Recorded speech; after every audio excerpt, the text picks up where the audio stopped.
굉장히 늦게 제가 제목을 올렸는데 해내셨네요.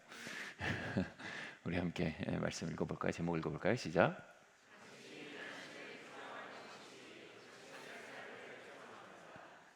마태복음 6장 25절에서 26절 말씀 함께 읽겠습니다. 시작. 그러므로 내가 너희에게 이르노니 목숨을 위하여 무엇을 먹을까 무엇을 마실까 몸을 위하여 무엇을 입을까 염려하지 말라. 목숨이 음식보다 중하지 아니하며 몸이 의복보다 중하지 아니하냐. 공중의 새를 보라. 심지도 않고 거두지도 않고 창고에 모아들이지도 아니하되 너희 하늘 아버지께서 기르시나니 너희는 이것들보다 귀하지 아니하냐. 아멘. 최근에 제가 전혀 보진 못했는데 그 드라마 제목이 되게 흥미롭더라고요. 굉장히 통찰력 있는 제목이에요. 모두가 자신의 무가치함과 싸우고 있다. 이런 드라마 제목이 있어요. 모두가 자신의 무가치함과 싸우고 있다. 모두가 자신의 무가치함과 싸우고 있습니다. 근데 표면적으로 그렇게 안 보여요. 우리는 표면적으로는 각자 다른 싸움을 싸우는 것 같은데 사실 정말 이면을 들여다보면 우리가 무가치함과 싸우고 있는 싸움이 표면적으로 다르게 드러나는 겁니다. 그 대표적인 게 바로 염려입니다. 여러분 여기 염려 없는 분 계세요? 여기서 설교하는 저도 염려와 매일 싸우고 있습니다. 염려는 굉장히 보편적인 모든 인류가 싸우고 수 있는 투쟁입니다. 그런데 그 염려의 뿌리를 파고 들어가면 뭐가 있습니까? 예수께서 이렇게 진단하십니다. 참새와 백합화보다 너희가 소중하다는 걸 알지 못하느냐? 참새와 백합화도 돌보시는 하나님이 하물며 너희를 돌보지 않으시겠느냐? 다시 말해 자신의 무가치성, 이 하나님이 나를 돌보시지 않을 것이다 라는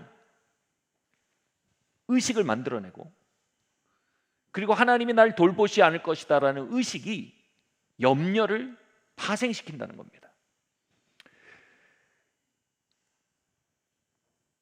극장에 가면 앞에 큰 화면에 영상이 돌아갑니다. 근데 그 뒤에 영사기가 그 화면을 향해 필름을 쏘고 있죠. 우리가 싸우는 싸움은 마치 수많은 염려와 싸우는 것 같은데 실제 그 염려는 우리의 뒷면에 있던 우리의 무가치성. 내가 진짜 가치가 있나? 내가 진짜 가치 있는 존재인가? 여러분 이건 신학적인 교리적인 질문이 아닙니다. 하나님이 날 진짜 돌보시나? 여러분 이건 교육의 문제가 아닙니다. 우리가 하나님이 우리를 돌보신다고 아무리 외쳐도요, 나 스스로 가치 있다는 것을, 하나님께 내가 가치 있다는 사실을 진정으로 선언하지 않으면 우리는 하나님이 우리를 돌보신다는 사실에 마음으로 동의할 수 없게 됩니다.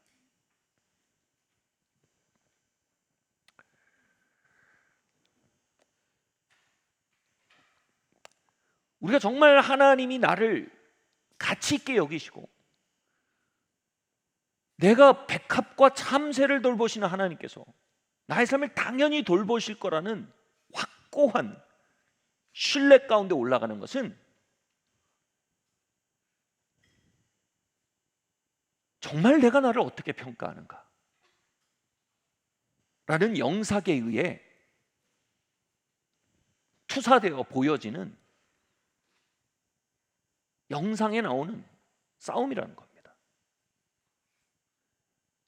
여러분 정말 여러분 존재를 어떻게 평가하고 계십니까?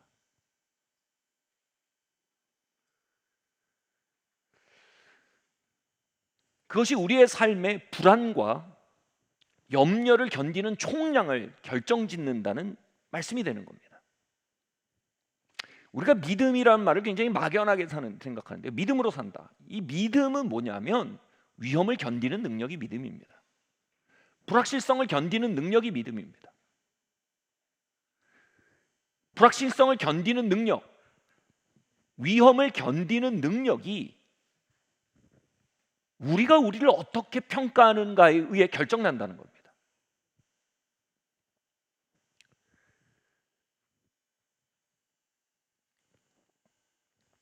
성경은 창세전에 하나님이 우리를 예정하셨다고 해요. 엄청난 우리 가치에 대한 선언입니다. 그런데 하나님이 우리를 예정하셨다는 이 교리를 우리가 좀 디테일하게 적용을 하면요, 우리 가치에 대한 성경의 선언에 그 날카로운 진리를 대면하게 됩니다. 하나님이 창세 전에 우리 각자를 예정하셔서 부르시고 부르신 자를 예수 그리스도 믿게 하시고 믿게 한 자를 아들의 형상을 본받게 하기 위해서 모든 것을 협력하여 선을 이루어 가시고 있는 하나님의 섭리의 중심에 두셨다. 그들을 특별 관리 대상으로 두셨다. 이 말은요, 온 세상이 지어진 것, 천지가 지어진 것이 우리가 존재하기 위함임을 상정하고 있고요. 여러분, 이게 그냥 머리에 있으면 그냥 정보입니다. 근데 우리가 존재하기에 온 세계가 지어졌다는 사실을 우리가 믿고 선포하면 그건 우리의 마음에 혁명이 됩니다. 제가 이렇게 묻고 싶잖아요. 여러분 이거 믿겨지세요? 이렇게 묻고 싶잖아요. 여러분 이거 믿으셔야 돼요. 믿어지냐 마냐의 문제가 아니라 우리가 믿느냐 마느냐의 문제예요. 그리고 두 번째로 우리의 존재 자체가 하나님의 디자인과 의도에 의해 산출된 존재임을 받아들이는 거예요. 그리고 우리의 삶의 자리가 실수와 우연과 방치의 결과가 아니라 하나님이 장대한 스토리를 써가시고 하나님의 베스트셀러를 써가시는데 한 챕터임을 믿는 거예요. 우리가 그 이야기의 주인공임을 믿는 거예요. 이걸 이렇게 설명해 볼게요. 이거 제가 한 설명인데 한번 이 낯선 진실을 여러분 스스로에 대한 가치 선언에 한번 써보세요. 저는 오늘 여러분에 대해서 심리 상담을 하고 싶지 않습니다. 여러분 무의식을 들추고 상처를 치유하고 싶지 않습니다.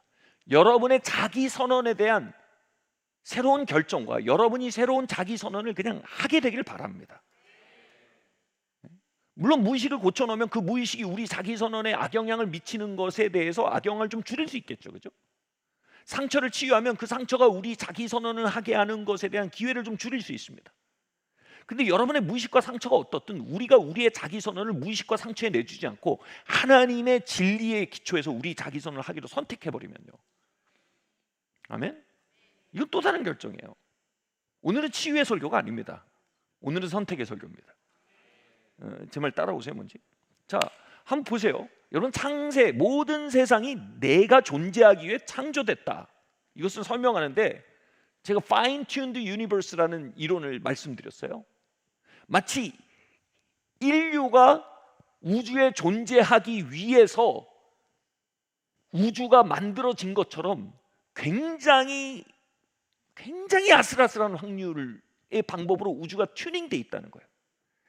그렇게 튜닝돼 있어야 생명체가 생길 수 있다는 거예요. 다시 말해서 빅뱅과 동시에 10의 마이너스 43승 분의 1이라는 찰나, 그러니까 다시 말해 그냥 인간이 생각할 수도 없는 순식간에 우주 상수라는 어떤 요소들이 확 결정이 됐는데 거기서 조금이라도 오차가 있었으면 생명체가 이 우주에 존재할 수가 없는 컨디션이라는 거예요.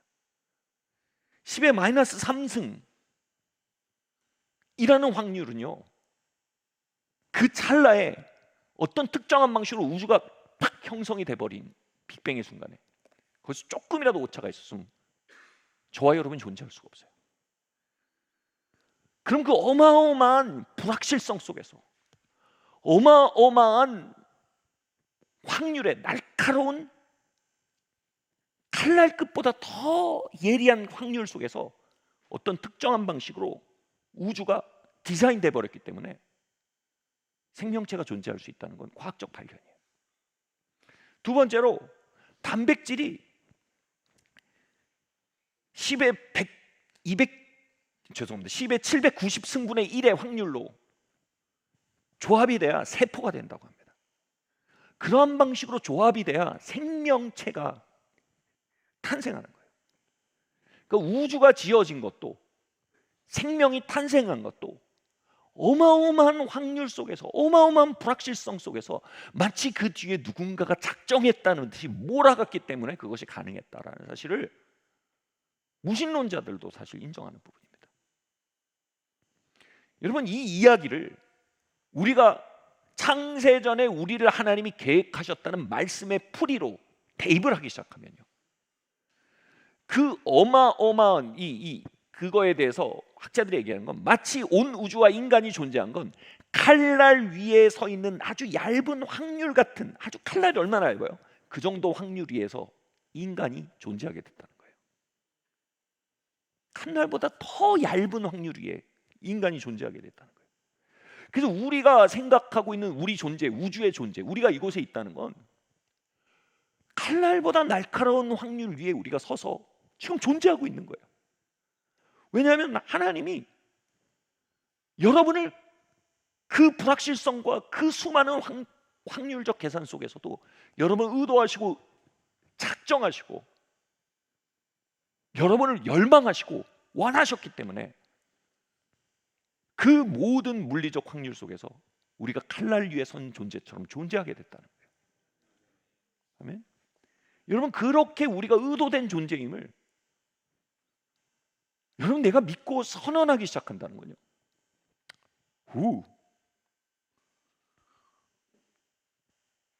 이건 엄청난 의식의 변화를 가져옵니다. 이런 이야기를 하면 많은 분들이 이렇게 말합니다. 그 얘기를 들으면 내가 위로를 받았다, 평화를 느꼈다. 그렇지, 우리가 그런 존재. 근데 여러분, 이거 충분하지 않습니다. 저 이거 여러분에게 위로받으라고 하는 말 아닙니다. 평화를 느끼라고 하는 말 아닙니다. 이 이야기를 듣고 위로받고 평화받는 것보다 그러면요, 한 3시간 여러분 기분 좋습니다. 한 반나절 정도 여러분 기분 바뀔 겁니다. 길게 가면요, 한 화요일까지 여러분 막 사는 힘이 날 거예요. 근데 여러분이 이 이야기의 기초에서 여러분 스스로에 대해서 선언을 바꿔버리기 시작하면, 아멘? 그러니까 나에 대해서 평가하는 기준을 회개해버리는 거예요. 바꿔버리는 거예요. 나는 창세전에 예정된 자다라는 말을, 그 스탠다드 가지고 내가 나를 선언해버리는 거예요. 위로받는 용도가 아니라 회개하는 용도로 쓰는 거예요. 아멘? 그럼 여러분 평생이 바뀔 겁니다. 아멘? 여러분, 불확실성이라는 칼날 위에 선 여러분의 삶이 전혀 다른 차원으로 읽히기 시작할 겁니다. 그리고 수많은 가능성과 수많은 위험과 수많은 갈래길과 확률 속에서 살아가는 우리의 삶의 속에서 하나님이 나를 그렇게까지 열망하시고 나를 존재하셨기 때문에 나의 앞길도 주님이 나를 붙들고 가신다 라는 사실이 그냥 받아들여질 거예요. 우리가 바꿀게요. 여러분, 나에 대한 존재 선언은 믿어지는 게 아니에요. 그건 내가 믿는 거예요. 내가 나에 대해 선언하는 겁니다. 그럼 하나님이 나를 돌보신다는 사실은 믿어지는 거예요. 근데 이거를 내가 내 무가치함과의 싸움을 싸우지 않고, 내 존재 가치에 대한 진짜 싸움을 싸우지 않고 하나님이 나를 돌보신 사실 아무리 믿으려고 애써도 계속 제자리일 거예요. 그러나 하나님이 나를 어떻게 지으셨고, 하나님 나를 어떻게 열망하시고, 하나님이 창세전부터 나를 디자인하셨고, 온 우주가 나를 존재하기 위해서 790억 승분의 1의 확률 속에서 굳이 그 확률을 끄집어내서 칼날 위의 확률 같은 곳에 나를 존재하게 하셨다는 사실, 그 사실을 가지고 우리가 우리에 대해서 선언하기 시작하면요, 그거는 여러분 반나절이 기분이 바뀌는 게 아니라 평생이 바뀌게 됩니다. 아멘. 얼마 전에 최근에 또다시란 말이 맞아요. 또다시 삶이 불확실성에 노출되는 경험을 했습니다. 왜 또다시라고 했을까요? 원래 삶은 불확실해요. 원래 우리 삶은요, 확실성 속에 쉬도록 지어지지 않았어요. 우리의 삶은 원래 돌보시는 하나님 안에 쉬도록 지어졌어요. 우리에게 안정을 주는 것은 그분의 돌보심이지 확실성이 아니란 말이에요. 아멘? 여러분, 원래 우주는요, 확실성 속에 지어지지 않았어요. 우주는 엄청난 불확실성 속에서 창조했고요, 생명체는요, 엄청난 불확실성 속에서 존재하게 됐어요. 그 모든 불확실성 속에서 확실성을 끌어내는 건 하나님의 말씀과 하나님의 임재지 확률이 아니었단 말이에요. 하나님의 말씀과 하나님의 임재 안에서 확실성을 얻어야지, 확률적 확실성에서 확률을 얻으려고 하면 여러분 공황 상태로 살게 됩니다. 이렇게 살게 돼요. 그런 말이 있대요. 오늘날 현대 사회를 규정하는 가장 큰 정서가 있다면 불안과 우울이래요. 그리고 불안과 우울의 이유가 뭔지 아세요? 이거예요. Too many options. 너무 옵션이 많대요, 현대 사회는. 옛날에 뭐예요? 5시에 일어나서 그냥 뭐 생각도 묻지도 하지 않고 와서 농사 지으러 가는 거예요. 씨 뿌리는 거예요. 그리고 12시에 새참 먹고 또 5시까지 농사 짓고 집에서 자는 거예요. 그리고 뭐 인터넷이 있어요, 뭐 정보가 있어요. 불 꺼져요.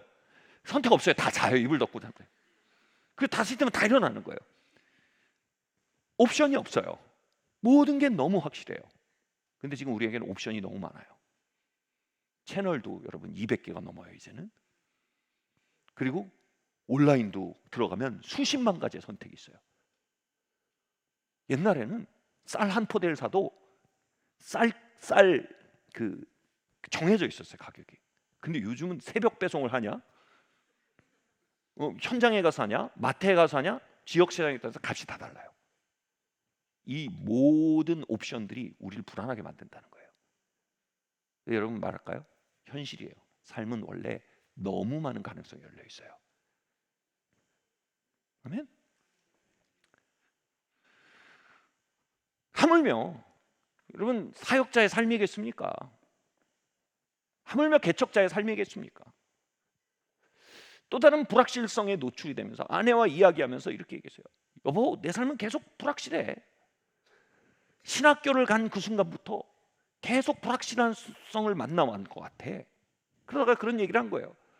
근데 원래 우주가 불확실했지. 원래 인간의 존재와 탄생 자체가 불확실했지. 그 속에서 하나님의 신실함과 하나님의 말씀과 하나님의 임재가 붙들었기 때문에 우주가 이런 방식으로 존재했고, 인간 존재가 이러한 방식으로 존재하게 됐고, 그렇다면 그 하나님의 말씀과 하나님의 임재가 지금 이 순간 붙들고 있다면 그 불확실성 속에서 다시 말해 칼날 위에 선 가능성 같은, 칼날 위에 같은 얇은 가능성 위에 존재한 게 인간이라면 나는 지금 칼날 위에서도 하나님의 말씀과 임재 붙들려 있을 수 있겠지. 막 말이 이렇게 흘러가는 거예요. 그러면서 좀 말이 좀 격해지는데, 여보, 무당도 신 내리면 작두에서 춤을 추잖아. 하물며 무당도 잡신이 내리면 칼 위에서 춤을 추는데 내가 목사인데 참신이신 하나님의 영이 임해서 칼날 같은 가능성이라는 불확실성의 삶 속에서 내가 그 위에서 웃고 그 위에서 춤추고 그 위에서 평화로울 수 없다면 이건 내가 하나님의 하나님 되심을 멸시하는 일이 되는 거네. 제가 불평을 하다가 말 속에서 회개가 되고 회심하고 깨달음이 얻고 다시 주님의 품에 안긴 대화를 했어요. 그리고 그 칼날 위에서 여보, 오늘 저녁에 우리 좀 웃으면서 밥 먹자. 그 둘이 팔짱을 끼고 거리를 걷고 같이 밥을 먹고 집에 돌아오게 됐어요. 예수님 말씀하신 게 그거예요. 하나님 우리를 진짜 어떻게 생각하시는지 알고 아는 것은 충분하지 않아요? 그것에 기초해서 나에 대해서 내가 선언하기 시작하면요, 아멘? 우리는 너무 많은 옵션이 우리 앞에 질비한 인생길 속에서도요, 10의 170억 승이라는 옵션들 속에선 우리의 삶에도요 평화가 옵니다. 주님께서 나를 인도하신다. 이렇게 물어요. 그러면서 너 어떻게 그렇게 말할 수 있어? 왜냐하면 그분이 나를 너무 귀히 여기시거든. 왜냐하면 난 너무 그분에게 중요한 존재거든. 왜냐하면 그분이 나를 향해 너무 큰 열정을 가지고 계시거든.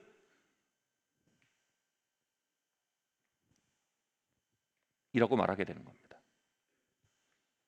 우리 모두 각자의 방식대로 우리의 불확실성, 우리의 무가치함과 싸우고 있습니다. 그러나 여러분, 우리의 무가치함과 싸우는 방식 자체가 여러분 참된 방식으로 돌아오기 시작하면 삶은 전혀 다른 국면으로 턴어라운드 하게 됩니다. 할렐루야. 마태복음 25장 24절에서 26절 말씀 함께 읽겠습니다. 시작. 한 달란트 받았던 자는 와서 이르되 주인이여 당신은 굳은 사람이라 심지 않은 데서 거두고 해치지 않은 데서 모으는 줄을 내가 알았으므로 두려워하여 나가서 당신의 달란트를 땅에 감추어 두었나이다. 보소서 당신의 것을 가져가나이다. 악하고 게으른 종아, 나는 심지 않은 데서 거두지 해치지 않은 데서 모으는 줄로 내가 알았느냐. 아멘. 자, 여기서 나오는 종은요, 자신의 평가 기준을 잘못된 방식으로 선택했습니다. 다시 말해 비교해서 자신의 가치를 찾으려고 했어요. 자신의 무가치함과 싸우기 위해 그가 선택한 기준은 비교였어요. 그런데 비교를 해보니까 5달란트 받은 자와 3달란트 받은 자와 2달란트 받은 자 자신을 비교하게 되자 그 비교의 결과 자신이 상대적 무가치함, 상대적 박탈감, 상대적 무가치함에 처하게 된 상황이었습니다. 자기 가치를 모르는 사이에 그렇게 규정하고 나니까 그가 어떻게 봅니까? 하나님을 굳은 자라고 말합니다. 하나님을 무자비한 자로 보기 시작합니다.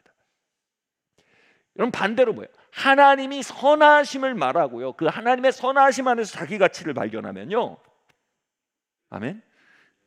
그러면 잘못된 방식으로 자기 가치를 찾으려는 행동에 대해서 그치게 되고요, 자신에게 주어진 것을 충실할 수 있게 되고요, 자신에게 주어진 한 달란트 안에 있는 진짜 포텐셜을 끌어낼 수 있는 창의력과 에너지와 주도력이 생깁니다.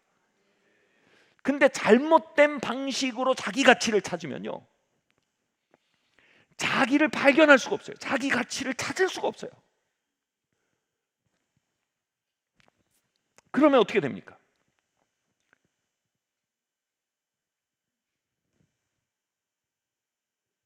그는 이런 생각을 했어요. 한 달란트로 뭘 하겠어? 여러분 그의 삶이 받았던 한 달란트까지 빼앗긴 것으로 귀결되는 이야기를 아실 겁니다. 이 이야기는 어떻게 보면 주인이 이렇게 보여요. 아니 한 달란트, 5달란트 주시고 2달란트 주고 한 달란트만 주신 것도 야속한데 또 그것 때문에 마음 상해갖고 이 염려와 불안의 칼날에 영혼이 베어버린 거예요. 염려와 불안의 칼날 위에서 춤을 추는, 하나님의 성신의 힘을 입어 춤추는 사람이 아니라 하나님의 임재와 말씀의 능력으로 그 위를 걷는 사람이 되는 게 아니라 그 염려와 불안의 칼날에 영혼이 베어버린 거예요. 여러분 그 영혼이 거기 베고 나면요 계속 출혈이 일어나요. 출혈이 일어나고는 뭐예요? 내게 주어진 달란트를 집중하고 그 달란트를 개발하고 그 달란트 안에 있는 가능성을 발견하지 못합니다. 창의력과 상상력과 주도성이 마비돼 버립니다. 그게 뭐예요? 그 달란트가 빼앗기는 과정입니다. 여러분 이 사람이 하나님께 한 달란트를 빼앗긴 게 아니라 이건 자기 인생에 대한 자기 선언이 실현된 겁니다. 한 달란트로 뭘 하겠어? 나는 무가치한 존재다. 나는 실패하는 존재다. 나는 하는 게 되는 게 없다. 나는 원래 날 때부터 잘 될 수가 없었던 거다. 이 모든 건 날 이렇게 난 부모의 모습이고 날 이렇게 만든 한국의 문제고 더 나아가 이렇게 나를 둔 하나님의 문제다. 내가 할 수 있는 게 뭐 있냐? 이 자기 선언과 자기 선택의 결과로 그는 자신에게 주었던 한 달란트까지 땅에 묻고 빼앗긴 존재가 된 거예요. 여러분 두려움과 염려에 우리의 영혼이 베었다라는 표현을 제가 했는데 우리가 그 칼날 위에서 진짜 성신의 힘을 입어 그 칼날 위를 걷는 사람으로 불림받았는데 여러분 하나님이 우리를 향해 부르시는 그 존재 가치로 우리를 선언하지 않잖아요. 그럼 불안과 두려움이 우리의 발을 베어버리고 거기서 피가 쏟겨지기 시작합니다. 학자들이 되게 흥미로운 실험을 했습니다. 부모님의 사랑 안에서 확실한 안정감을 가진 아이들을 보면 이걸 뭐냐면 자존감이라고 합니다. 자존감이 좋은 아이들은 자꾸 새로운 방을 탐구하고 새로운 장난감을 탐구한다고 합니다. 그런데 자존감이 낮은 아이들, 즉 부모의 사랑 안에서 자기 정체성을 분명히 하지 못한 아이들은 계속 자신이 익숙한 세계에만 머물려고 한답니다.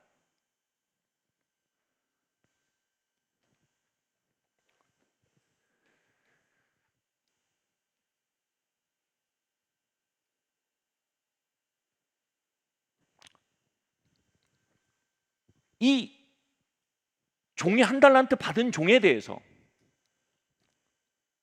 이 한 달란트 받은 종에 대해서 하나님 뭐라고 합니까? 악하고 게으르다고 합니다. 뭐가 게으른 겁니까? 그는 자기 자신에 대한 선언을 바꾸는 일에 있어서 게을렀어요. 비교의 기초에서 자기를 발견한 옛 습관을 하나님의 말씀과 하나님의 기준으로 자기를 선언하는 방법으로 바꾸는 일을 하는 일에 있어서 게을렀어요.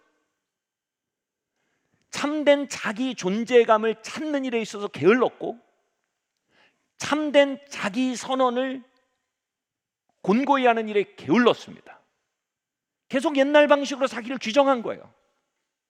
그로 말미암아 복음적 자존감을 가지지 못한 거예요. 다시 말해 그는 염려와 두려움을 매니지할 수 있는, 다뤄낼 수 있는 힘이 없는 존재가 된 거예요. 그것에 계속 발이 베이고 계속 피가 나고 계속 에너지가 다 빠져나가는 거예요. 자,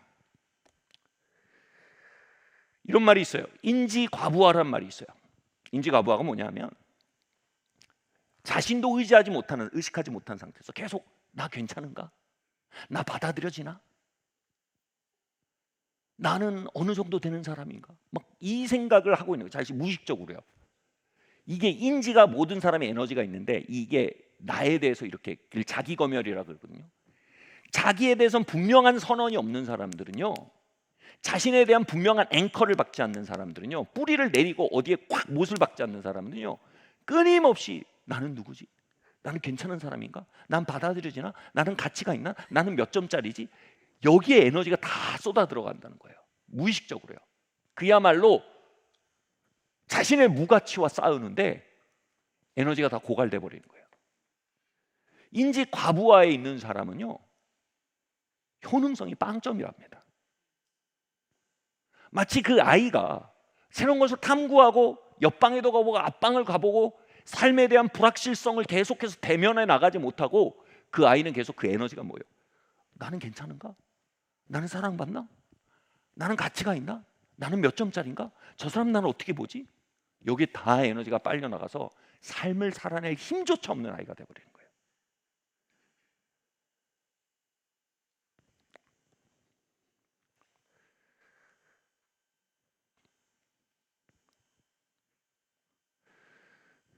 제가 일전에 경험을 얘기했지만 사실 제가 뭐 영어가 그렇게 나쁜 편이 아니었습니다, 기본적으로. 근데 제가 외국에 가고 그 사람들 앞에 서면 제 영어가 안 나와요, 잘. 왜냐하면 인지 과부하예요. 아, 내가 이 사람들 앞에 이방인으로 보이지 않을까? 내 발음은 괜찮을까? 아니, 생각해 보세요. 내가 한국 사람인데 영어 그만큼 해주면 얼마나 고마워요, 자기네들이. 자기네들한테 영어 못하는 게 자기네들 한계지. 내가 그 정도 다가서 주면 나 쪽에서는 호의를 베푼 거 아니에요. 이게 자존감이에요, 여러분. 아멘. 내 영어가 당신 한국말보다 낫다 이거예요. 그러니까 내 영어의 능력으로 내 존재가 평가되지 않아요. 난 이미 내가 누군지 알아요. 난 그분에서 인지가 소비되지 않아요.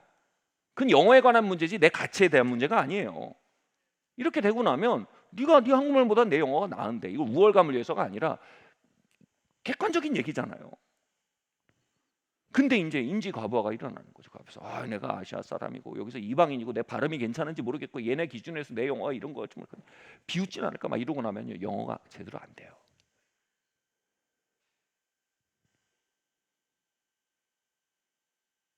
제가 무대 위에 서거나 그러면 내려와서 미치겠는 거예요. 내가 왜 그렇게 말했지? 왜 이렇게 말했지? 영어가 다 얼어붙어서 안 나오는 거예요. 이게 이게 인지 과부하 상태예요. 근데 미국 가서 영어 하는 상태가 아니고 삶 전체가 인지 과부하에 놓인 상태. 그게 뭐예요? 자기 선언이 분명하지 않은 상태예요.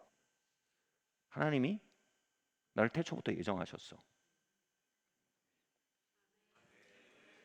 네? 하나님 그 엄청난 불확실성에서 나를 길어내기 위해서 10의 170승분의 1의 확률 속에서 나를 길어내셨어. 나를 택하셨어. 그리고 나로 하여금 예수 믿게 하셨고, 그리고 모든 것이 협력하여 그 아들의 형상을 본받게 하기 위해서 하나님이 책을 쓰고 계신데 내가 그 책의 주인공이야. 그리고 내가 이 책이 어떻게 흘러갈지 난 모르는데 이 책의 저자가 누군지 알아. 그리고 이 책의 저자가 이 주인공을 엄청 좋아한다는 걸 내가 알아. 여러분, 이 모든 사실은요, 우리의 인지 과부하 상태에서 우리를 해방되게 합니다. 난 내가 누군지 알아? 난 내가 어디서 왔는 줄 알아? 그래서 내가 어디로 갈 줄 알아. 아멘. 그래서 뭐예요? 해야 할 말을 하지 못하고, 해야 할 것을 하지 못하고, 해야 할 선택을 하지 못하고, 해야 할 생각을 하지 못하고, 해야 할 일들을 하지 못하고, 인지 과부하 가운데 얼어붙어서 아무 에너지가 없고 발이 다 베서 인지의 에너지가 철철철철철철철 뺏기고 그 칼날리를 걷도록 불림받은 우리가, 할렐루야. 여러분, 여러분의 불확실성에 놀라지 마세요. 우리는 칼날리를 걷도록 불려진 사람들이에요. 작두 탄다고 하지 맙시다.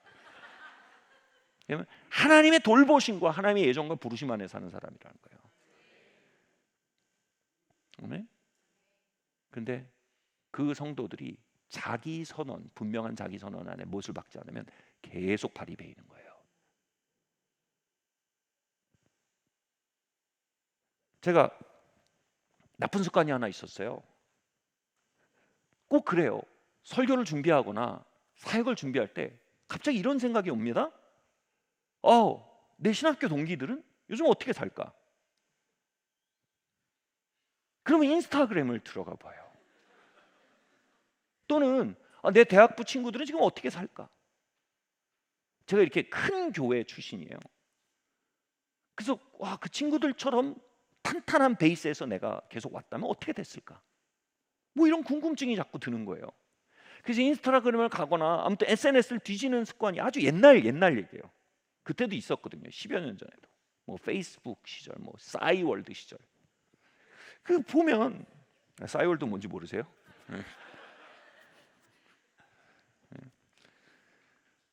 이렇게 보면 제 안에 성령님이 너무 근심을 하세요. 제가 그걸 보려고 하면. 근데 저는 이렇게 생각했어요. 뭐 내가 지금 야동을 보겠다는 것도 아니고, 뭐 내가 이단적인 사상을 보겠다는 거 아니고, 내 친구들의 삶을 내가 들여다보겠다는 건데 이게 뭐가 잘못된 건가? 라는 생각으로 끝까지 밀어붙여요. 아무튼 그 밀어붙여서 다 보잖아요. 근데 끝나고 나면 기름 부음이 다 거쳐 있어요. 설교를 하기 위해서 기름 부음이 여기까지 와 있다고 기름 부음이 싹 말라 있어요. 영감이 싹 거쳐 있어요. 제가 나중에 알았어요. 왜냐하면 제가 알고 싶었던 건 뭔지 아세요? 나의 가치를 평가하고 싶었던 거예요. 뭘 통해서? 비교를 통해서요. Wrong way. 잘못된 방법이에요. 우리는 우리 자신을 평가하기를 갈망해요. 우리의 좌표, 우리 점수를 매기길 갈망합니다. 우리 가치를 알고 싶어요. 아멘? 근데 제가 거기서 비교를 통해 나를 얻으려고 하니까 거기서 봐서 내가 조금 우위에 서 있다고 느끼잖아요? 그럼 뭐가 될까요? 내가 잘했어. 오만함이 오는 거예요. 주님과 벽이 생겨버리는 거예요. 내가 잘한 거예요? 주님이 그 칼날 위에서 날 붙들어 주셔서 거기까지 온 거 아니에요. 아멘? 오만하면 뭐예요? 힘이 들어가요. 힘이 들어가면 뭐예요? 작두가 아니죠. 칼날이 위에서 춤을 못 춰요. 그 칼이 발을 베기 시작해요. 내 힘의 모든 게 달렸다라는 암시를 준단 말이에요. 두 번째로, 내가 거기서 내가 잘못한 것 같아, 잘못 선택한 것 같아, 잘못 온 것 같아 라는 생각이 거기서 들잖아요. 왜냐하면 거기서 점수가 잘 안 좋았어. 그럼 순간 뭐예요? 내 인생 내가 이렇게 망쳤구나. 그 순간 나를 그곳까지 인도하시는 하나님도 없고, 나에게 그 사명을 맡기신 하나님도 안 보이고, 나에게 이 사람들을 맡기신 하나님도 안 보이고, 지금 챕터에 나를 인도하셔서 다음 챕터로 인도하기 위해서 하나님에 대한 소망도 없고, 마침내 이 이야기를 완성시키실 그 베스트셀러의 저자이신 하나님의 신실함도 없어요. 내가 잘못된 방식으로 나의 가치를 찾고 나면 순식간에 그 모든 게 사라져버려요. 이게요, 마치 스위치를 하면 불이 켜지고 꺼지는 것 같다니까요. 선택이에요. 제가 그 잘못된 습관에서 회개하기 시작한 거예요. 하나님, 내가 더 이상 친구들의 삶을 들여다보지 않겠습니다. 더 이상 그들과 나를 비교하지 않겠습니다. 하나님, 창세전에 날 예정하셨고, 창세전에 날 부르셨고, 오케이, 여러분을 부르셨고, 아멘. 창세전에 나를 좋아하셨고, 10의 170억 분의 1의 가능성으로 나를 조합해서 굳이 지금의 나를 만드셨고, 아멘. 어마어마한 과정을 통해 이 우주를 조성하고 나의 환경을 조성하셨고, 이 모든 중심에 뭐가 있어요? 엄청난 자기 고백이 있는 거예요. 하나님이 나를 굉장히 중요하게 생각하신다. 그래서 뭐예요? 이게 꼭 따라와야 돼요. 그래서 나도 나를 중요하게 생각한다. 이건 이기심을 말하는 게 아니에요. 이게 선언이 꽉 이루어지잖아요. 그럼 순간 무슨 일이 벌어질까요? 인지 과부하가 자유를 얻습니다. 여러분, 컴퓨터를 보세요. 컴퓨터에 제일 중요한 게 뭐냐면 운영체계예요. OS, 운영체계. 운영체계가 잘 굴러가면 그 안에 있는 앱들이 작동합니다. 근데 바이러스가 들어간 문제가 있어서 운영체계가 흔들려 버리면 그 안에 있는 앱과 이것들이 작동이 안 돼요. 왜요? 시스템의 모든 에너지가 운영체계를 확보해야 하는데 다 들어가 버려요. 무슨 말인지 아세요? 그 운영체계가 뭔지 아세요? 나에 대한 가치 선언이에요. 아멘? 나에 대한 가치 선언이 확고해버리면 앱들이 작동하기 시작한단 말이에요.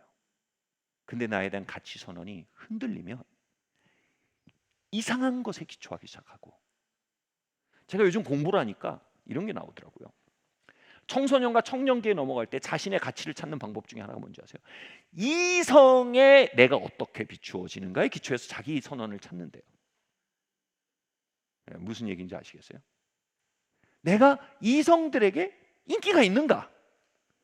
그럼 내가 95점이에요. 근데 내가 이성들에게 평가가 안 좋은 것 같아. 그럼 30점이에요. 우리가 청소년 청년기의 그 모습을 보면 더 어린 놈들 그럴 수 있지만 우린 종목만 바뀌었을 뿐이에요. 종목만 바뀌었을 뿐이에요.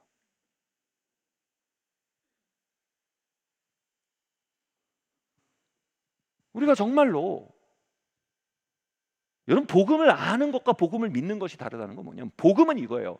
하나님이 우리를 어떻게 부르시는지에 대한 알미 복음이고요. 복음을 믿는 건 뭐냐면, 내가 그걸 알고 위로받는 게 아니고요. 하나님이 나를 어떻게 부르신지 아는 것에 기초해서 나에게 선언해 주는 거예요.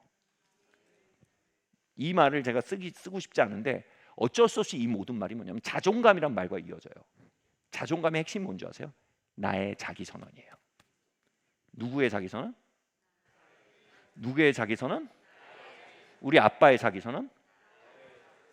우리 셀리더의 나를 향한 선언? 우리 교회의 나를 향한 선언? 나의 나를 향한 선언. 더 나가 볼까요? 하나님의 나를 향한 선언? 아니요. 나의 나를 향한 선언이에요. 오케이? 여러분이 인지 과부하에 걸려서 내가 이렇게 흔들린 건 저 사람이 날 평가해 주지 않으세요. wrong. 그건 그 사람의 기초에서 여러분이 여러분을 선언하기 있기 때문에 그렇게 무너지는 거예요. 이해하세요? 아니, 목사님, 우리 공동체가 좀 나에 대해서 좀 자존감을 세워줬습니다. 아니에요. 여러분, 공동체의 기초에서 여러분 선언하지 마세요. 그 선언한 건 여러분이에요. 공동체에 여러분을 도울 수 있어요. 그러나 그걸 선언하는 건 여러분이에요. 목사님, 우리 부모님이 저희 자존감, 아니에요. 여러분이 망가뜨리는 거예요. 여러분 자존감 망가뜨리는 거 아니에요. 여러분 부모님의 기초에서 여러분 자신을 선언한 거예요. 제 말 뭔지 이해하시겠어요? 여러분, 여러분에 대해서 어떻게 선언하셔야겠어요? 우리 모든 우리의 무가치원과 싸우고 있어요. 아멘. 여러분의 존재 가치에서 여러분의 트라우마가 선언하도록 막 내버려 두시면 안 된다는 거예요. 비교의식이 막 선언하도록 내버려 두시면 안 되는 거예요. 나한테는 이런 일이 있었어. 그러니까 나는 무가치해. 나는 이렇게 뭐 우리 가문이 이래. 그래서 나는 이래. 이게 뭐예요? 미안합니다. 악하고 게으른 종이란 말이에요.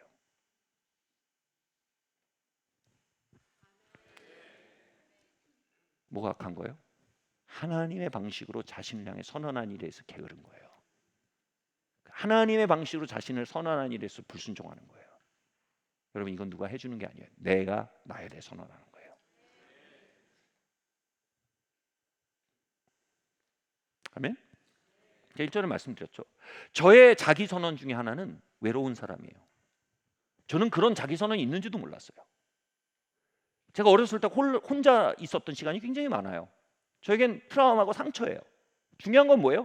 그 트라우마 상처가 나를 규정하게 하고 할 것이냐 말 것이냐는 오늘 나의 선택이에요. 이해하세요? 오케이?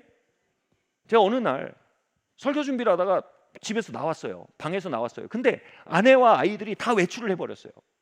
그리고 불 꺼진 거실에 딱 만났는데 저의 정체를 만난 거예요. 뭐냐면 나는 또 혼자다. 그 정체가 딱 올라온 거예요. 그래서 제가 이렇게 말했어요. 여보, 얘들아, 아무도 없어요. 그래서 결국엔 이렇게 얘기하는 거예요. 제가 난 또 혼자네. 그 순간 하나님이 얼마나 저를 책망한 줄 아세요? 절대로 그렇게 말하지 마. 너 어떻게 혼자야?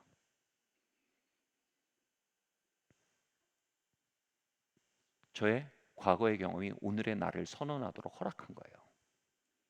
이건 뭐예요? 악하고 게으른 거예요. 무슨 얘기인지 아시겠어요? 여러분, 우리는 우리 자기 선언의 세계를 청소해야 돼요. 부지런히요. 아멘? 그럴수록요, 우리는 칼날 같은 삶의 가능성 위에서 걸을 수 있는 사람이 되는 거예요. 제 말 뭔지 따라오시죠? 아멘?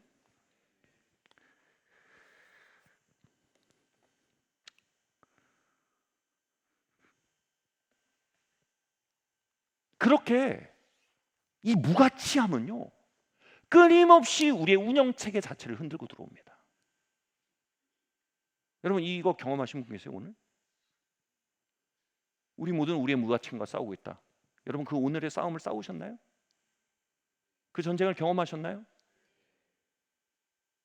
예? 그래요. 이 운영체계가 흔들리면 인지 과부하 온통 거기 다 빨려 들어가서 나는 누구며?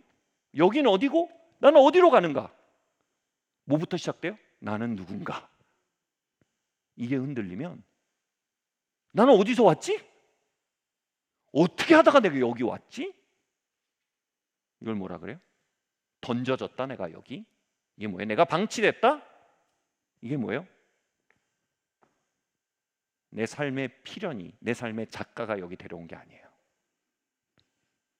지긋지긋한 집안에 지긋지긋한 패턴이 날 여기 데려왔고, 지긋지긋한 가난이 날 여기 데려왔고. 여러분, 진짜 그렇게 믿으세요? 그건 뭐냐면 집안의 부족이 여러분의 정체성이 된 거예요. 제 어린 시절에 혼자 됐던 시절이 나의 정체성이 된 것과 어린 시절에 혼자 됐던 사건이 있는 건 전혀 별개예요. 제 말 뭔지 이해하시겠어요? 내가 돈만 좀 더 있었으면, 뭐요? 가난이 정체가 되는 것과 가난이 내 밖에 있었던 사건인 것과는 전혀 다른 거예요. 굳이 그걸 들어서 내 정체성을 규정하는 습관, 여러분, 이게 진짜로 파괴적인 거예요. 여러분, 성경 보세요. 하나님은 팩트를 고치지 않으세요. 정체성부터 고치세요. 정체성이 고쳐지면 칼 위에 설 수 있게 돼요. 칼 위에 서면 칼 위를 걷기 시작해요. 칼 위를 걷는 사람은요 상급을 받는데요. 아멘. 할렐루야. 거꾸로 돼버리면 우린 칼날 위에 1분도 못 서 있어요. 불확실성이란 시간 속에서 하나님의 상급이란 골에 1cm도 가지 못해요. 왜요? 히브리서 뭐라고 했어요? 인내가 없으면 상급이 없대요. 인내가 뭔지 아세요? 불확실성 속에 칼날 위에서 걸을 수 있는 힘이에요. 염려와 두려움에 베이지 않고. 너무 어렵나요? 저와 함께 계시죠? 자, 더 갈게요.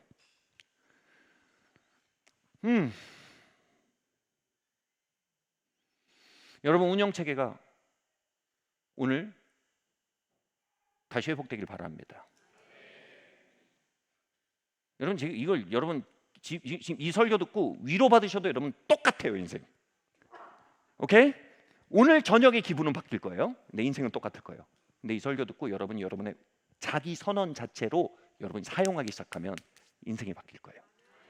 제 말 뭔지 이해하시죠? 오케이? 같이 말할까요? 하나님은 혼돈과 흑암 속에 굳이 나를 예정하셨고 굳이 나를 불러내셨고 굳이 나를 빚어내셨다. 인간의 죄와 세상의 악함과 많은 것 속에서도 나를 향한 그분의 사랑과 집요한 열정은 나를 이끌고 계신다. 그분은 내 삶의 작가이시고 그분은 이 이야기를 시작하셨으니 이야기를 마치실 것이다. 왜냐하면 그분에게 나는 중요한 사람이기 때문에. 이 말이요 여러분 제가 아멘하는 거 진짜 고마운데 이 깊이 들어가지 못하고 아멘하다가 토해낼 수도 있어요. 여러분 정말 이 말을 들고 여러분을 치셔야 돼요.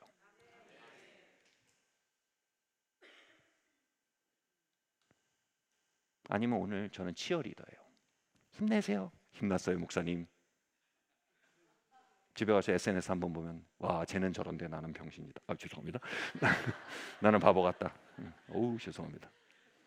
네? 네. 집에 전화 와요. 얘야 우리 집안에 돈이 떨어졌다.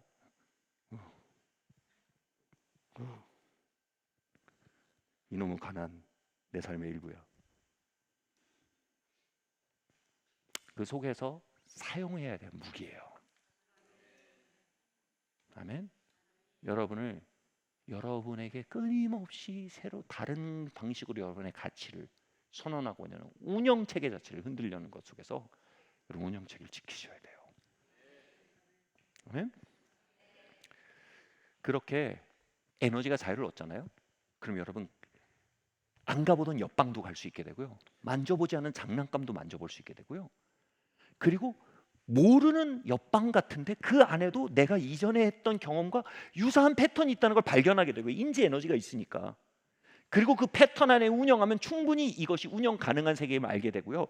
이 장난감 새롭지만 이 안에 내가 이전에 만났던 장난감과 연속성과 불연속성이 있고 연속성의 일부에서 이것을 매니지할 수 있고 또 불연속성, 새로움에 대해서는 내가 즐길 수 있는 신선함이 될 수 있는 거예요.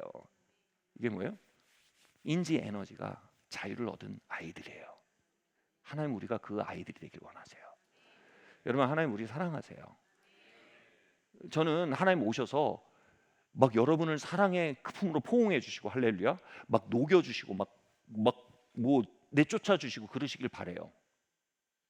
근데요 그거랑 또 다른 얘기가 있어요. 그것도 원타임 이벤트일 수밖에 없는 게 우리가 우리에 대한 선언은 우리가 하는 거예요. 아멘. 우리가 우리에 대한 선언하는 방식을 바꾸지 않으면 그거는 도로 또 돌아가는 일밖에 안 돼요. 오케이? 다시 말하지만 저는 저의 홀로 됐던 시간들에 저의 정체성이 되었고 또 저의 비교 방식이 저의 정체성이 되었고, 다양한 방식이 저의 정체성이 되었어요. 저의 자존감이 되었어요. 정확히 말하면 그것에 기초해서 저에게 점수를 주는 사람이 되었다 이거예요. 여러분은 어떠세요? 예수를 믿는다는 것은 하나님의 말씀 안에서 나의 존재 가치를 발견하고 선언한다는 걸 말하는 거예요. 아멘.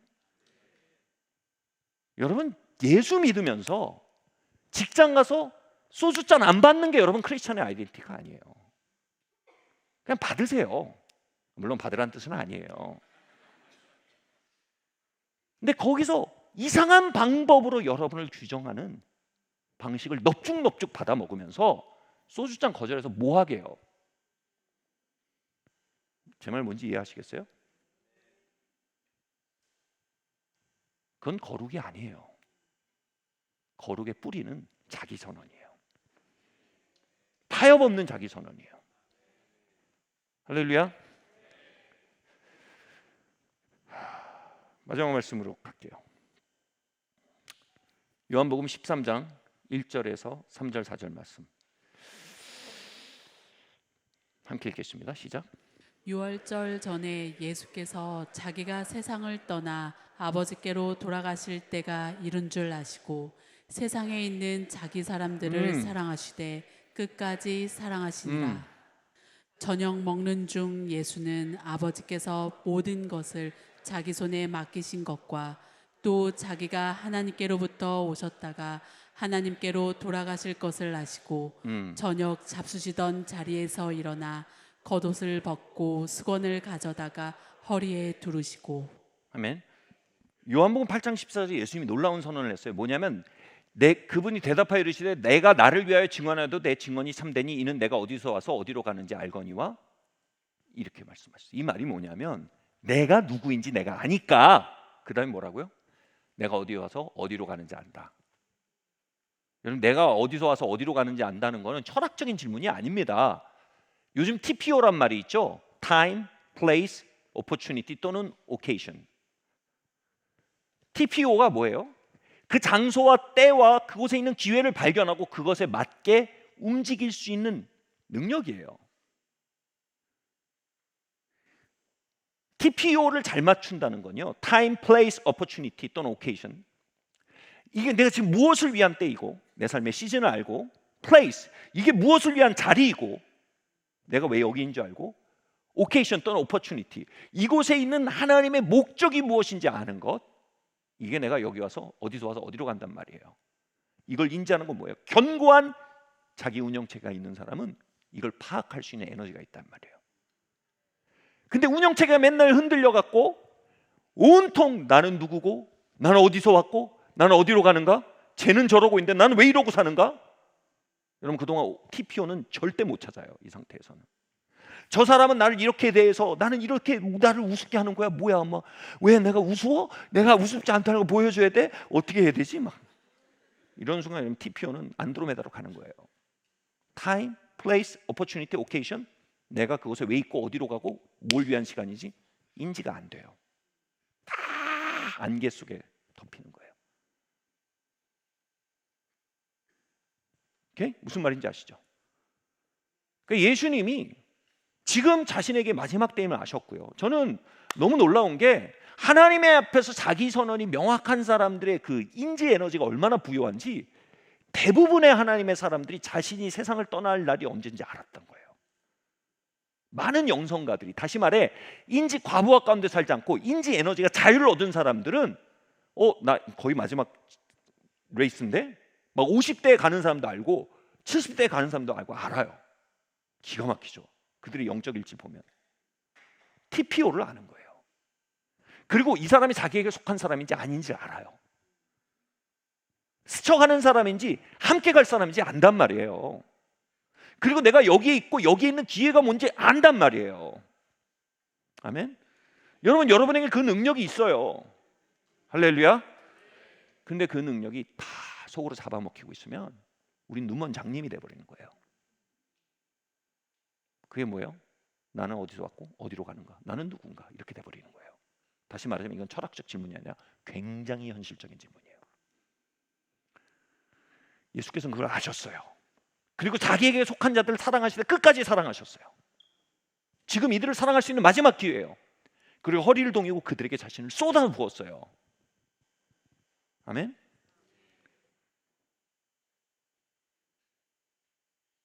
제가 이런 말을 많이 해요. 사랑은 희생이 아니에요. 사랑은 잉여 에너지예요. 설명할게요. 발에서 칼에 베어갖고 에너지가 다 빠져나가면 나눠줄 에너지가 없단 말이에요. 제 말 뭔지 아세요? 난 받아들여지는가? 나는 잘하는가? 난 몇 점짜리인가? 내 인생 어디 가서 어디로 가지? 도대체 앞길을 모르겠어. 이 상태에서 누구를 사랑해요? 애들도 귀찮아요. 미안한 얘기면 저도 그 상태에 빠지면 아내도 죄송합니다. 아내도 귀찮고요. 예. 교회도 귀찮고요. 그냥 다 귀찮아요. 귀찮은 게 아니고 뭐예요? 힘이 없는 거예요. 잉여 에너지가 없는 거예요. 근데 내 운영체계가 튼튼하잖아요. 그러면 내게 있는 웃을 수 있는 힘이 누구를 위한 웃을 수 있는 힘인지 알게 돼요. 아내를 위해서 웃어줄 수 있고, 아이들을 환영해 줄 수 있고, 그리고 내게 주어진 장소와 시간을 하나님의 목적을 향해 주어진 opportunity, 기회로 볼 수 있는 눈이 돌아와요. 아멘. 여러분, 이러한 과정을 생각하지 않고 번영을 얘기하는 건 미신이에요. 모든 번영은 존재의 성장의 결과예요. 제 말 따라오시죠? 사랑은 잉여 에너지예요. 이렇게 얘기해요. 유능함은 잉여 에너지예요. 이걸 다르게 말하면 time plus opportunity를 안다는 말을 다르게 말할까요? 사명감이라고 얘기하면 정확히 맞아요. 내가 여기에서 나는 하나님이 예정하신 사람이고, 나는 하나님이 불러내신 사람이고, 나는 그분의 자녀고, 그분이 나를 돌보시고, 이 사실에 나를 박아버리면 내게 주어졌던 인식 에너지가 마침내 주변을 살피고 사람을 살피고 파악하는 레이더로 바뀌어요. 이게 뭐예요? 잉여 에너지. 에너지가 넘치는 거예요, 밖으로. 그럼 뭐예요? 사명. 내 존재를 위해 주변을 소비해버리는 게 아니라 내 존재가 주변을 풍요하게 파송된 존재로 이해하기 시작하는 거예요. 내가 오늘 누군가를 풍요케 하기에 보냄받았다는 거 알기 시작하고, 내가 이 상황을 개선시키기에 보냄받았다는 거 알기 시작하는 거예요. 그걸 아는 순간 밑 빠진 독에, 여러분 보세요, 목욕탕에 계속 물이 새. 보니까 고무바킹에 구멍이 있어. 해도 계속 물을 새. 근데 어느 순간 고무바킹을 바꿨어요. 그러니까 물이 넘치기 시작해요. 그 고무바킹, 작은 고무바킹이 뭔지 아세요? 새로운 자기선언이에요. 아멘. 내가 누군지 명료하게 하는 거예요. 아멘. 여러분, 청소년, 청년 여러분, 이성들한테 여러분 가치 발견하지 마세요. 그럼 자꾸 반칙해요. 네?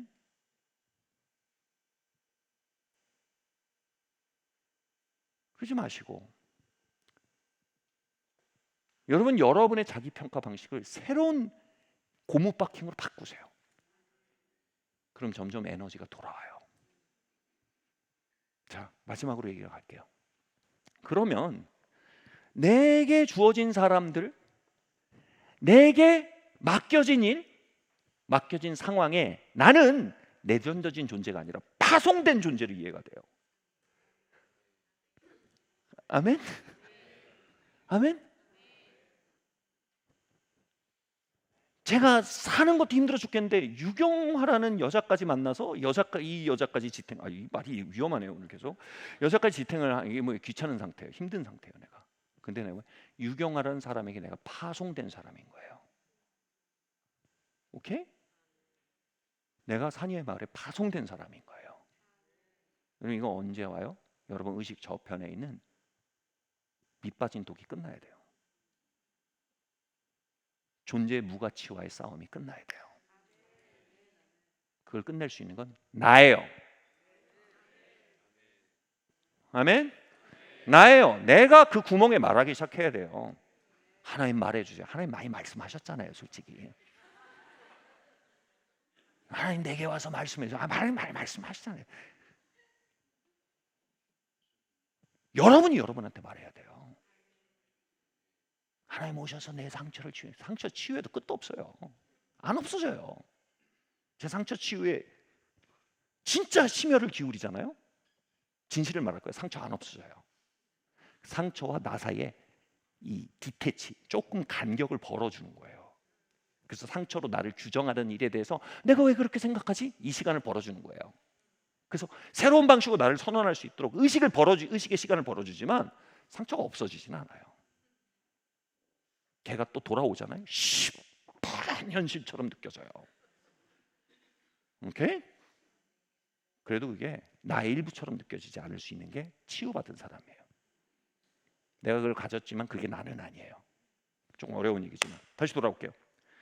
이렇게 여러분을 새롭게 규정한다는 건 여러분에게 주어진 사람과 여러분의 환경을 전혀 새로운 방식으로 이해하게 되는 거예요. 사명감 안에서 파송된 존재로서 나를 보는 거예요.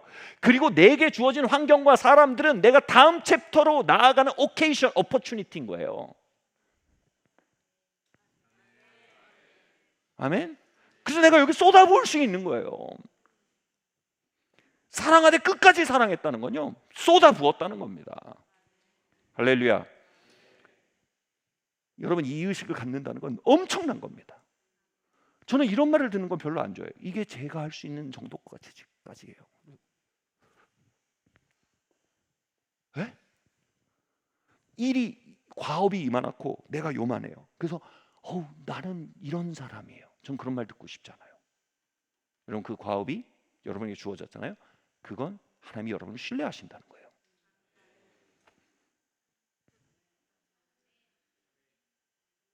근데 자기 평가가 나쁘면 어떻게 돼요? 하나님이 날 저주하신 거예요. 이 과업 앞에 나를 들통내고 나의 무능력을 드러내고 나의 밑바닥을 드러내고 내가 실패자라는 걸 들통내기 위해서 주어진 엑스레이인 거예요. 다 탄로나겠다 이거죠. 근데 여러분, 과업이 이만하고 내가 이만한 것 같잖아요. 그럼 뭐예요? 하나님이 나를 그만큼 키우시겠다는 게 되는 거예요. 자기 선언이 다르면요, 하나님 내게 능력 주신 자, 내가 모든 걸 할 수 있습니다. 하나님, 그리고 여기서 내가 할 수 있습니다로 말하지 않고 뭐라고요? 도와주세요. 하나님, 내가 나를 이만큼 신뢰하시는 거 알겠어요. 내가 여기 파송받은 거 알겠어요. 여러분, 사람 사랑하는 거 쉬워요? 막 이만큼 사랑하는 거 막 나는 요만한데 하나님 잘못 보내셨어요. 아니고요, 하나님이 나를 거기 파송하셨단 말이에요. 파송하신 하나님이 나를 그만큼 키우시겠다는 거예요. 그럼 뭐예요? 시편에 이르면 하나님 내 마음을 넓히소서, 이런 고백이 나오잖아요. 할렐루야. 하나님 이 역에 날 보냈으면 그만한 치유와 그만한 공급을 하나님 가지고 계신 줄 믿습니다. 그거 보내주셔야 되겠습니다. 이게 뭐예요? 나를 전혀 다른 방식으로 규정하는 거예요. 나를 파송받은 자로 규정하는 겁니다. 말씀 마칠게요. 잉어 중에 굉장히 흥미로운 잉어가 있다고 합니다. 일본의 이제 관상용 잉어인데 요만한 수조에 넣으면 여기까지 자랍니다. 요만한 수조에 넣으면 여기까지 자랍니다.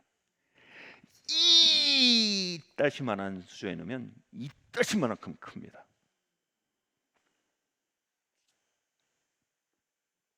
복음적 자기 선언에 대해서 설교하신 분이 굉장히 저명한 강사고 굉장히 많은 사람을 일으킨 분이에요. 정말 하나님 기름 부으신 사람인데 그가 그러더라고요. 그 수조가 여러분에 대한 선언입니다.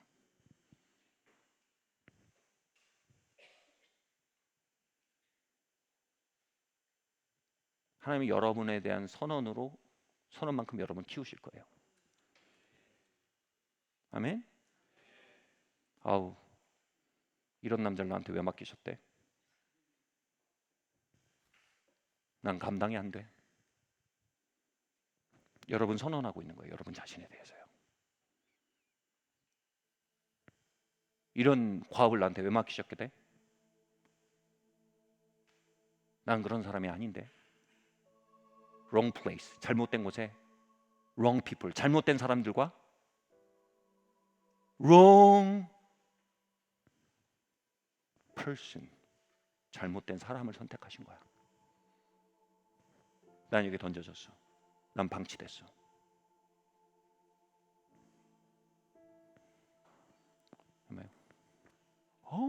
어마어마하게 작은 자기 인식을 가지고 있는 거예요. 거기에 나를 어마어마하게 가두고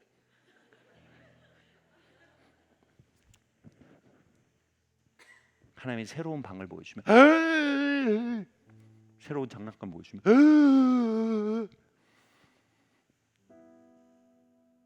조그마한 불확실성의 칼날에도 발이 베이고 인지 에너지가 다 빠지고 빈혈에 걸리는 거예요.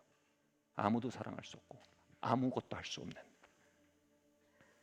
내게 능력 주신 한서 모든 걸 할 수 있느란 말은 그냥 격언이에요. 나는 없는 집안에 태어났고, 나는 상처받고 자랐고, 나는 별로 승리의 레코드도 없고, 나는 별로 커리어도 안 좋고, 나는 저 사람에 비해서 이런 거 없고, 나는 이런 거 없고, 그래서 나는 그런 사람이에요. 있는 것도 빼앗긴대요. 그리고 그걸 빼앗는 건 하나님이 아니에요. 나의 자기 선언이에요.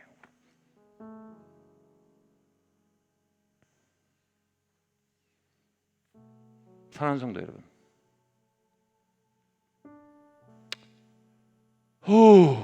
말하면서 지치네요. 우리 그 지친 세계에서 나옵시다. 아멘. 그래서 주님이 이렇게 말씀하시는 게 도움이 될 수 있어요. 네가 상처받았구나, 내가 널 치유하겠다. 네가 너에 대해서 오해했구나, 네가 너가 누군지 알기 원한다. 너 얼마나 소중한 사람인지 알기 원한다. 이렇게 말씀하신 국면이 있을 거예요. 근데 이렇게 말씀하신 국면도 있고, 이 국면이 도움이 될 거예요. 한번 제 말 한번 들어보세요. 저 한번 들어보세요. 약하고 게으른 종아, 집어쳐라. 옛방식으로 그만 뭉개라. 아멘. 때로는 여러분 위로가 필요할 수 있지만 때로는 정신을 차려야 돼요. 언제까지 너를 그렇게 부를 거냐? 너가 언제까지 너를 그렇게 규정할 거냐?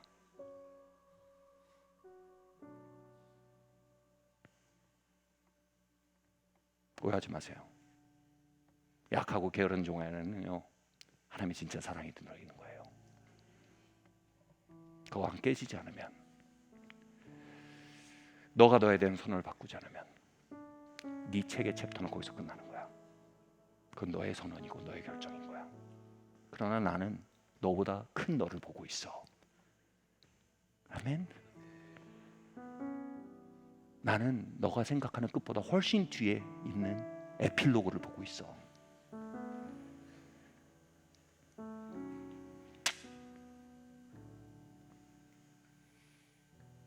내 사랑하는 아들아, 내가 나를 택했다. 또 한편은 뭐예요? 약하고 게으른 일을 좀 그만둬야 될 것 같다.